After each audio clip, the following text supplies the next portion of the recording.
యోహాను సువార్త 21వ అధ్యాయం 24వ వచనం. ఈ సంగతుల గురించి సాక్ష్యమిచ్చుచు ఇవి వ్రాసిన శిష్యుడు ఇతనే. ఇవి రాసిన శిష్యుడు ఇతనే. ఇతని సాక్ష్యము సత్యమని ఎరుగుదుము. ఇక్కడ ఎక్కడ తన పేరు కనిపించదు. సీమోను పేతురు భోజన పంక్తిన ఆయన రొమ్మున ఆనుకున్న అని అంటాడు. ఆయన రొమ్మున ఆనుకొనినవాడు అనే మాట రాసుకున్నాడు. పేతురు గారే రాసుకున్నాడు, యోహాను గారే రాశాడు. ఒకసారి మనం లేఖనం దగ్గరికి వెళితే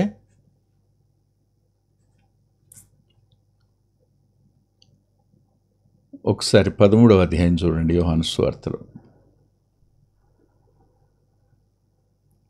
అక్కడ కూడా 23వ వచనంలో ఆయన శిష్యుల్లో యేసు ప్రేమించిన ఒకడు యేసు రొమ్మున ఆనుకొనుచు ఉండెను అంటాడు. యేసు రొమ్మున ఆనుకొనుచు ఉండెను అన్నాడు. అక్కడ ప్రేమించిన అనే పదం కనిపించింది. ప్రేమించిన అనే పదం. అంతేకాదు ఇక్కడ యోహాను సువార్త 21:20లో కూడా పేతురు వెనుక తిరిగి యేసు ప్రేమించిన వాడును భోజన పంక్తిన ఆయన రొమ్మున ఆనుకొనిన, ఈ మాటలు యోహాను గారు రాసుకుంటున్నవాడు అన్నాడు, ఈ సంగతుల గురించి సాక్ష్యమిచ్చుచు ఇవి వ్రాసిన శిష్యుడు ఇతనే, ఇతని సాక్ష్యము సత్యమని ఎరుగుదుము అని ఆయనే తనను మరువుగా పెట్టుకుని రాశాడు. కానీ తిరిగి మనం ప్రకటన గ్రంథం దగ్గరికి వస్తే ఆ మాట తానే అనే విషయాన్ని స్పష్టంగా ఇక్కడ 2వ వచనం రాస్తూ దేవుని వాక్యమును గురించి యేసుక్రీస్తు సాక్ష్యమును గురించి తాను చూచినంత మట్టుకు సాక్ష్యమిచ్చెను. చూచినంత మట్టుకు అనే పదానికి చూచినంతటిని గుర్చియు అనే పదం కింద ఫుట్నోట్లో ఉంది. చూచినంతటిని గురించి ఇచ్చాడు, తాను చూచిన వాటిని రాశాడు.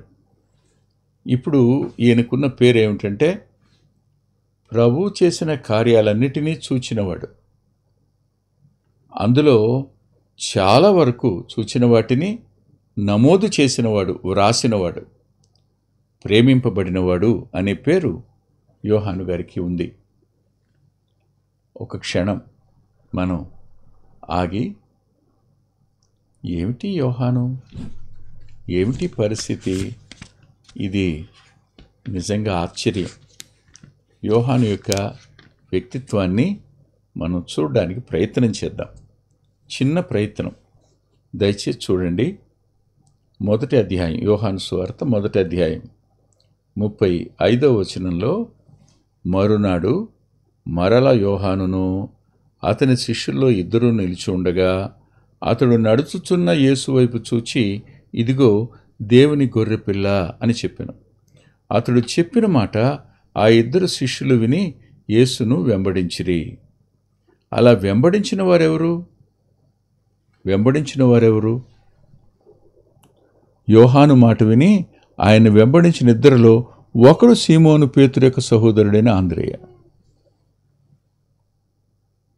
కానీ తన పేరు రాసుకోవాలి, తన పేరు రాయలేదు.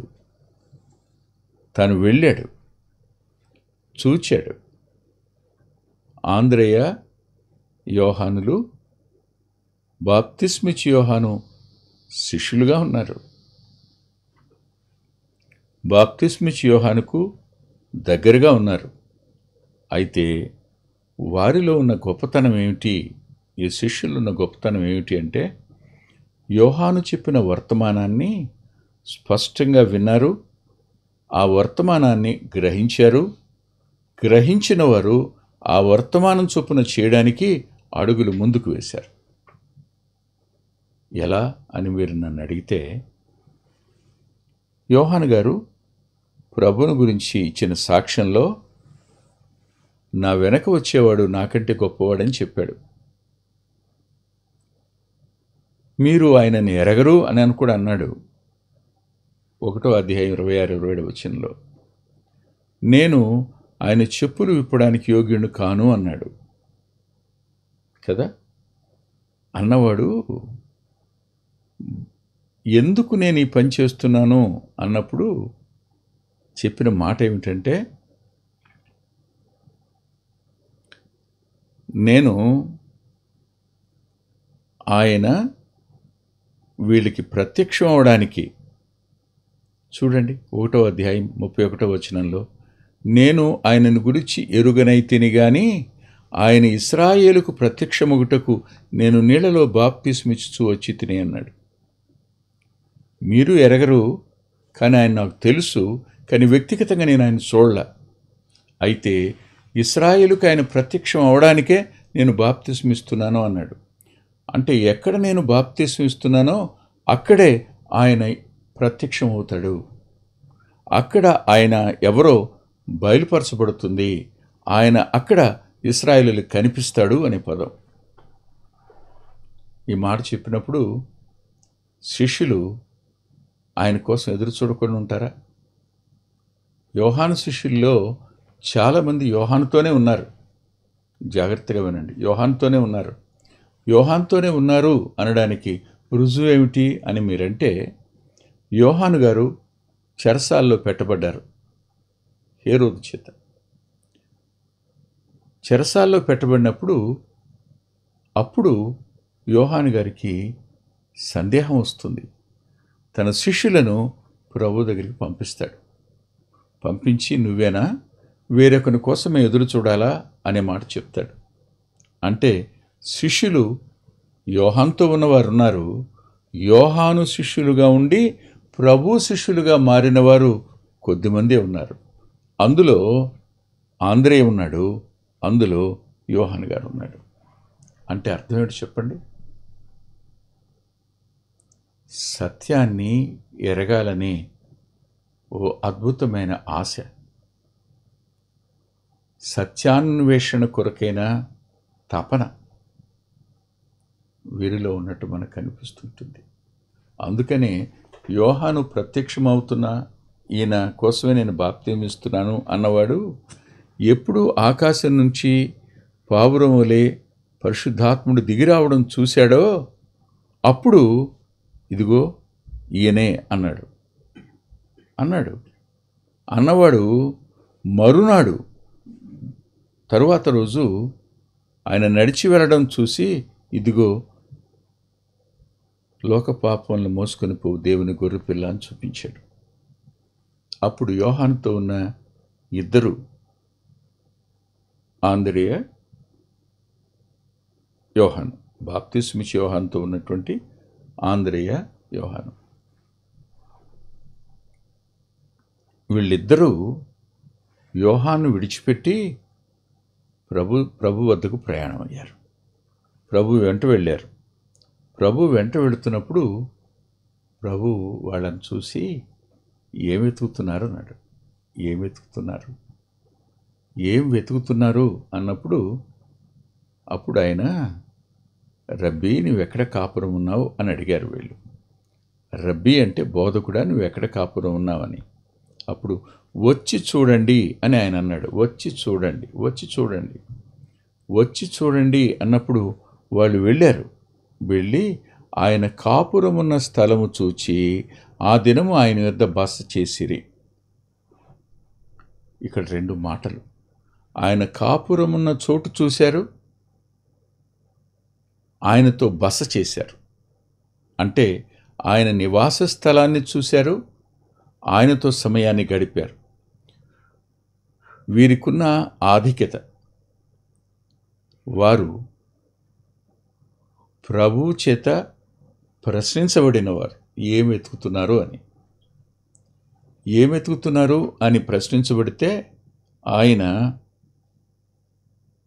వాళ్ళు, రబ్బీ నువ్వెక్కడ కాపురం ఉన్నావు అని అడిగారు. అంటే నువ్వెక్కడున్నావు అంటే అర్థం ఏమిటంటే, మేము నీ వద్దకు రావచ్చా, మీతో రావచ్చా, మీ దగ్గర ఉండొచ్చా అనే మాట. అప్పుడు ఆయన వచ్చి చూడండి అన్నాడు. ఈ వచ్చి చూడండి అనే మాట ఏమర్థమవుతుందంటే, 34వ కీర్తన 8వ వచనంలో యెహోవా అంటే ప్రభువు ఉత్తముడని రుచి చూచి తెలుసుకొనుడి.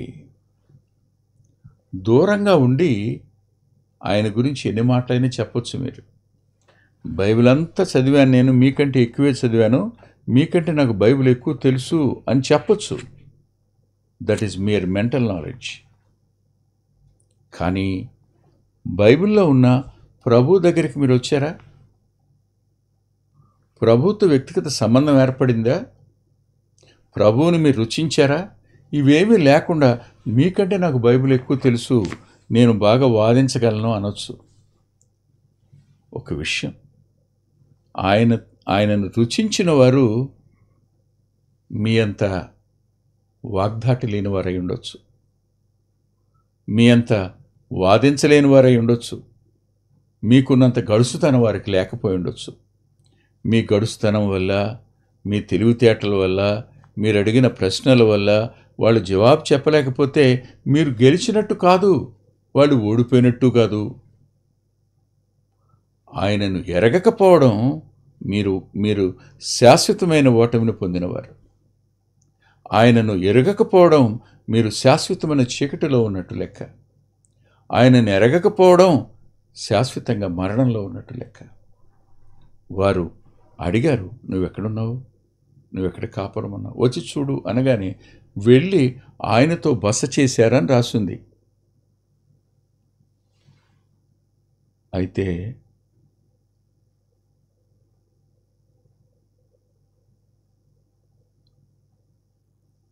ఆశ్చర్యమైన సంగతి ఏమిటంటే, వారిద్దరూ ఏమి గ్రహించారో ఆ మాట ఆంద్రేయ నోట సీమోనుతో చెప్పడం నమోదు చేసినవాడు. ఒక లేఖికుడుగా ఈ మాటలు రాశాడు. రాసి మేము మెస్సియాను కనుగొన్నాము అన్నాడు. మెస్సియాని కనుగొన్నాం అనే మాట, మెస్సియా అనే మాటకు అభిషిక్తుడు అంటే క్రీస్తు అని అర్థం. మేము క్రీస్తుని కనుగొన్నాము, మేము మెస్సియాని కనుగొన్నాం, అభిషేకించబడిన వాడిని కనుగొన్నాం. ఈ మాట చాలా పెద్ద మాట. యేసు అనే మాట రక్షకుడు అని అర్థమైతే, మెస్సియా, క్రీస్తు అనే మాటలకు అభిషిక్తుడు అని అర్థం, అభిషేకించబడినవాడు అని అర్థం. దేవుడై ఉండి ఆయన భూమి మీదకి మానవుడిగా వచ్చి, దేవుడై ఉండి అనే మాటకు మీకు ఎక్కడో బాధ కలగొచ్చు. కానీ నేను యోహాను సువార్త 1వ అధ్యాయంలోనే ఒక మాట మీకు చూపిస్తాను, దయచేసి మీరు చూడండి, ఏమీ అనుకోకుండా చూడండి. 1వ అధ్యాయంలోనే దయచేసి 18వ వచనం చూడండి. ఎవడును ఎప్పుడైనను దేవుని చూడలేదు, తండ్రి రొమ్మునున్న అద్వితీయ కుమారుడే ఆయనను బయలుపరిచెను. అద్వితీయ కుమారుడే అన్న మాటకు క్రింద ఫుట్నోట్లో ఏం రాశాడో చూస్తారా? జనతైక కుమారుడే అంటే సృజించబడికి జన్మించినవాడు అని అర్థం. సృజించబడక ఉన్నవాడు, తనంతట తానే ఉన్నవాడు అనే మాట ఆయన 5వ అధ్యాయంలోనే స్పష్టంగా చెప్తాడు. ఆశ్చర్యం అది. ఎలా అంటే 26వ వచనంలో, తండ్రి ఎలాగూ తనంతట తానే జీవము గలవాడో అలాగే కుమారుడు తనంతట తానే జీవము గలవాడే అనే పదం. ఇక్కడ ఉండుటకు కుమారునికి అధికారం అనుగ్రహించెను అనే మాటలో ఆయన తండ్రి కంటే నేను తక్కువవాణ్ణి, తండ్రి నాకు ఈ అధికారం ఇచ్చాడు అని అంటే తండ్రి కంటే తక్కువవాడని ఉద్దేశం కాదని గుర్తుపెట్టుకోవాలి. ఫిలిప్పీ పత్రిక రాస్తూ 2వ అధ్యాయంలో తండ్రితో సమానునిగా ఉండుట అనే పదం కనపడుతుంది అక్కడ. ఇక్కడ మీరు చూడండి, ఆ జనతైక కుమారుడు అన్న మాటకు క్రింద ఫుట్నోట్లో అద్వితీయ దేవుడే అనే మాట, అద్వితీయ కుమారుడే అనే మాటకు అద్వితీయ దేవుడే ఆయనను బయలుపరిచెను అని. అంటే యేసుక్రీస్తు ప్రభు ఎవరు? తండ్రియు నేనును ఏకమై ఉన్నాము అని చెప్పినవాడు, అద్వితీయుడను. ఇప్పుడు యోహాను యొక్క ప్రత్యక్షత ఏమిటి? ఆయన దేవుడు మొదటి వచనంలో రాశాడు దేవుడేయుడునని. ఆ తరువాత ఆయన కృపాసత్య సంపూర్ణుడిగా భూమి మీదకి వచ్చాడు అనే పదం 14వ వచనంలో రాశాడు. రాసినవాడు 18వ వచనంలో ఆయన ద్వితీయ దేవుడే అని రాశాడు. అలా రాసినవాడు ఎందుకు భూమి మీదకి వచ్చాడు అని చెప్తూ ఆయన క్రీస్తుగా మెస్సియాగా వచ్చాడు అని చెప్పాడు. అభిషేకించబడిన వాడయ్యాడు. అభిషేకించబడిన వారు అనే పదం మీరు పాత నిబంధన గ్రంథానికి వెడితే ముగ్గురిని అభిషేకిస్తారు. 1 రాజును అభిషేకిస్తారు. 2 ఆలోచించండి, యాజకుడిని అభిషేకిస్తారు. 3 బలి పశువును అభిషేకిస్తారు.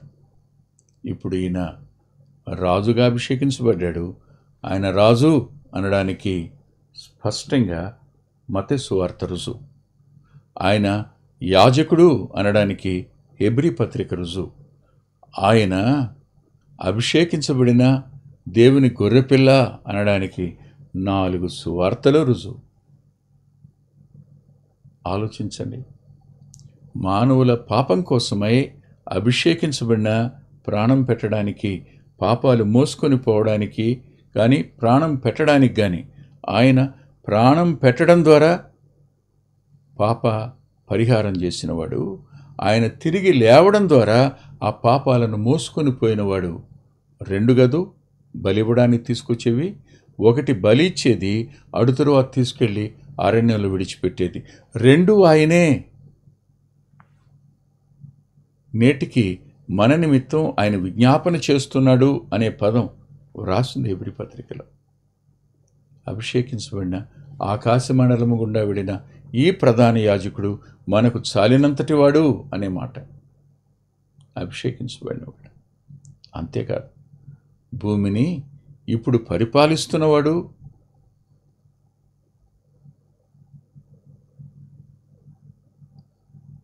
అపవాది అయినా రేపు శాశ్వతంగా పరిపాలిస్తున్నవాడు దేవుడే. ప్రస్తుతానికి మానవుని చేతిలోంచి అధికారాన్ని దొంగిలించినవాడుగా, తాను పరిపాలిస్తున్నవాడుగా, ఇహలోక సంబంధమైనటువంటి దేవతగా, మనోనేత్రాలకు గుడితనం కలుగు చేసినవాడుగా వాడుంటే, ఈయన మానవునిగా 1000 ఏళ్ళు యెరూషలేమును కేంద్రస్థానంగా చేసుకుని పరిపాలించబోతున్నవాడు అనేటువంటి సత్యాన్ని, ప్రత్యక్షతను యోహాను స్పష్టంగా తన యొక్క సువార్తలో వ్రాశాడు. మరుగుగా ఉండి ఈ సంగతులన్నీ రాయడం ఆశ్చర్యకరమైన సంగతిది. యోహాను సువార్త అంతటిలో ఎందుకు మరుగుగా ఉండడానికి, తన పేరును మరుగుగా ప్రేమించినవాడుగా, ఈ సంగతులు రాసినవాడుగా ఎందుకు మరుగుగా ఉండవలసి వచ్చింది ఆయన అనంటే, నాకు అనిపించిన ఒక మాట మీతో చెప్తాను. అదేమిటంటే, నేను ఆయనకు అంత సన్నిహితంగా ఉండడానికి అర్హుని కాను. ఆయన ఆంతరంగికుల్లో ఒకనిగా ఉండడానికి అర్హుని కాను. ఆయన వెంట పెట్టుకుని వెళ్ళి రూపాంతర పర్వతం మీద కానీ, ఆ చనిపోయిన ఆ కుమార్తె యొక్క ఇంటికి వీరు ముగ్గురిని మాత్రమే తీసుకుని వెళ్ళాడు. అలా ప్రత్యేకమైనటువంటి ఆధిక్యత పొందడానికి కానీ నేను తగిన వాడిని కాదు, నేను సామాన్యమైన వాడిని అని అతడు మరుగు చేసుకున్నాడు అనిపించింది. అంతేకాదు, గుర్తుంచుకోండి, యోహాను సువార్త దేవుని యొక్క దైవత్వాన్ని గురించి చెప్పిన మాట. దైవత్వాన్ని ప్రకటించేవాడు ఎవడైనా మరుగైతే తప్ప ఆయన్ని బయలుపరచలేడు అనే సంగతి చెప్పడం కొరకు యోహాను గారు తను తాను మరుగు చేసుకున్నవాడు అయ్యాడు.